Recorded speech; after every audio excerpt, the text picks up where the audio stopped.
What's good, YouTube family? Thank y'all for tuning back into another video. Make sure that you like, comment, subscribe, and watch through the whole video. This helps me because it puts me more in YouTube's algorithm, helps me to continue to grow and to reach more people while using the gifts and abilities that God has given me to glorify Him in His name, spread the gospel to make Him and His name known. For me to grow closer to Him, me to love us, and me to help us get no more.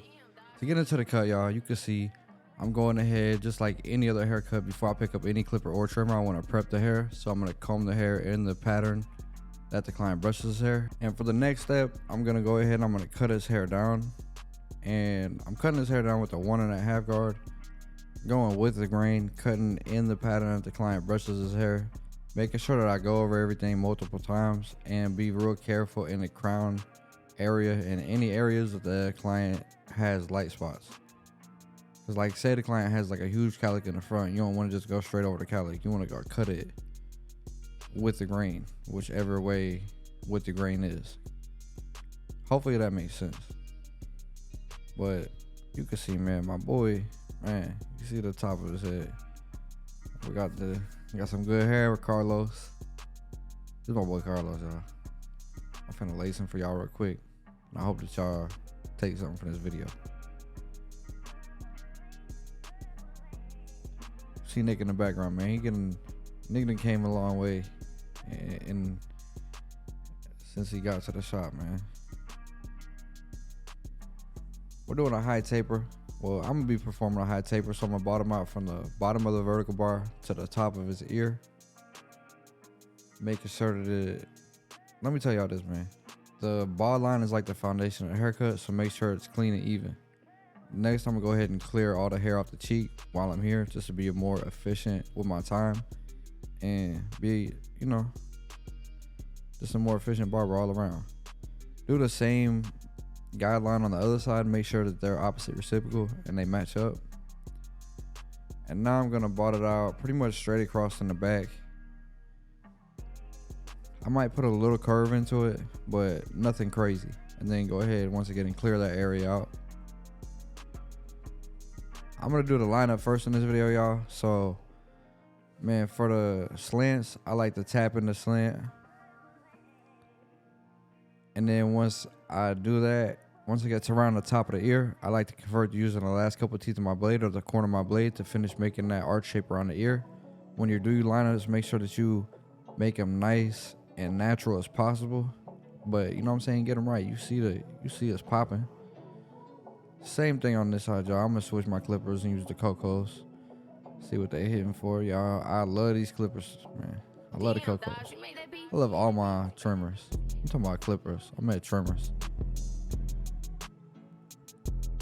But make sure to solidify your lineups every time. So what I mean by solidifying a lineup is put the lineup in, comb it down, and then once you comb it down, make sure that you comb all the hairs forward, and any hairs that are hanging over, that you put them in the line that you already have established. Don't push it back, just cut them at that line so the haircut lasts longer for the client and you can give them the best haircut that they can receive. So for the front lineup, y'all, I like to start in the front, work my way to the side. Once the front meets the side, I like to tap the vertical bar in. This is one thing I don't like about using my camera, which is why I'm probably gonna start back recording with my phone. Yes, in my opinion, the camera does look a little better. It's a little better quality. Not too crazy though, in my opinion, but man, it just blurs out so easily. If the phone ever blurs out, it comes right back in. The camera blurs out, it might take a minute for it to come back, and it could literally run a video. It's done it to me before. All right, so I'm done. I had to vent, but yeah, for the front, I like to do the front, and once the front meets the side, I tap the vertical bar in. If I had a C-cup, I'd do it, but obviously a high taper, we don't have one. Now for the fading process, I have my Stylecraft Instincts, and I'm just going up like literally ½ inch to establish my first guideline. Then I'm gonna close my lever halfway, go halfway up that guideline, close the lever one more notch, tap that bottom line, and then close it all the way, tap the bottom line and take it out completely. And I believe this is the most important part of the fade, because like the foundation of fade is going to play a big factor in determining how clean and even of a fade that you can give.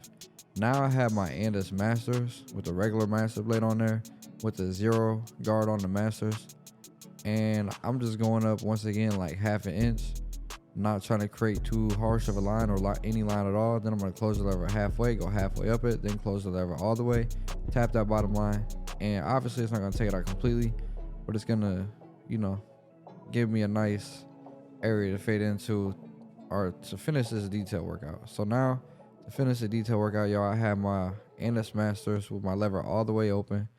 And I'm just gonna slowly work from open to close just in this bottom area. And just make this fade as smooth as possible. I'm really just doing a lot of detail work. So by detail work, I mean lever play, open and close my lever or my blade when need be, and corner work, using the last couple of teeth of my blade or the corner of my blade to pinpoint dart spots, bring them to the light, and make the fade as smooth as possible. Now I have the zero guard on, doing the same thing with my instincts. My message for today, y'all, is gonna be this, man. Today, I was cooking breakfast, right? It might not have been today. It might have been yesterday. I don't remember. But anyway, this week I was cooking breakfast and I cooked 5 eggs, but 4 of them because, well, I had 4 yolks. So, when the eggs got hard and it's time to flip them, I cut them. And when I went to flip them, the first 2, they flipped easy. The second 2 had got back attached to each other. And it was hard to flip them. So I had to put them down, cut them, and then flip them, right? So in that process, when I was doing that, it just reminded me of this. How the Bible says that bad company corrupts good morals, but it also reminded me, or good character, but it also reminded me of how Jesus told us to go into the gospel and go into the world and preach the gospel to every creature. And then that brought me to how Jesus hung out with people who others thought that he shouldn't be hanging out with or shouldn't be around or shouldn't talk to. And he did stuff like heal people on the Sabbath day that they said was unlawful and stuff like that. You know what I mean? But guess what? That's literally what Jesus told us to do. So as believers, it's okay for us to go into the world and be around the world. It's just not okay for us to participate in the activities that they're doing, and definitely don't get attached to the world, right? The Bible says, if anyone loves the world, the love of the Father is not in him. So, you know what I mean? Make sure that when you do go into the world to preach the gospel, that you're doing it with a pure, righteous heart, and you're doing it for the right reasons, which is just to spread the gospel. And, just make sure that you keep yourself up spotted from the world. But at the same time, make sure that you're going into the world and preaching the gospel and being an ambassador and an example of who Jesus Christ is. But that's my message, y'all. To just that it's okay for us as believers to go into the world and to be around the world. It's just not okay for us to participate in their activities and to get involved in doing that and to get attached to it. So hopefully that helps someone. And yeah, but the world needs us, y'all. The world needs us believers. That's the job that Jesus gave us to do. Just make sure you're doing it correctly. Y'all see the lineup before enhancements. It's clean. We do not need enhancements. This is just what Carlos prefers. He wants enhancements. I'm cool with giving natural cuts. A lot of my clients get natural cuts, but Carlos wants enhancements, so I'm gonna go ahead and I'm gonna get him right with these enhancements. I use Kiss Express. I go in with my Kiss Express. I put just a light amount, just really enough to make it just a little dark, but for the fibers to stick. Then I come in on top of it with my fibers, and I'm just throwing a little light amount in there. You can see, obviously, I got some detail work to do in the fade behind the ear area, but that's why I always like to do my lineup and then go in and finish doing the detail work after. I always make sure I comb through my fibers just to, knock off any that's excess or too much. And make sure that when you're doing a lineup, after you apply the enhancements, that you don't push it back and you put it where you already had it before.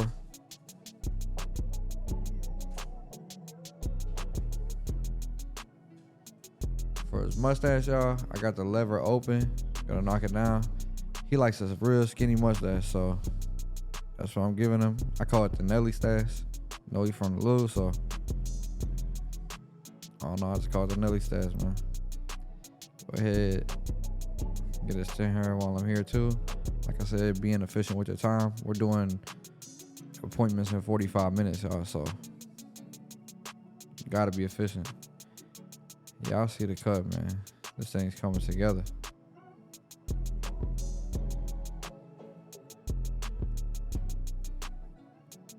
Yeah, like I said, man, I really like to do my detail work after I do my lineup. I like to get the fade clean, obviously, before, but I like to do detail work after just because you can see, you just see a lot more after you do the lineup. For the razor, y'all, make sure you hold your razor at a 45-degree angle and stretch the skin. Let the razor do the work. Here goes the before, y'all. Here goes the after. Let me know what y'all think, man. I think it turned out super clean. Fade clean, lineup clean. Got my boy right. Got my boy together. And yeah, let me know what y'all think. Also, y'all, just thank you for tuning into this video, man. If you came to my channel because you like watching viral videos because it's satisfying, I hope this video satisfied you. If you came to learn something, I hope you take something from my game, apply it to yours, advance in your career and your craft and your life. And if you came for the message, I hope that it reached you and touched your heart, your soul, your mind, and your body. Thank y'all for tuning into this video. I hope to see you back on the next one. God bless you.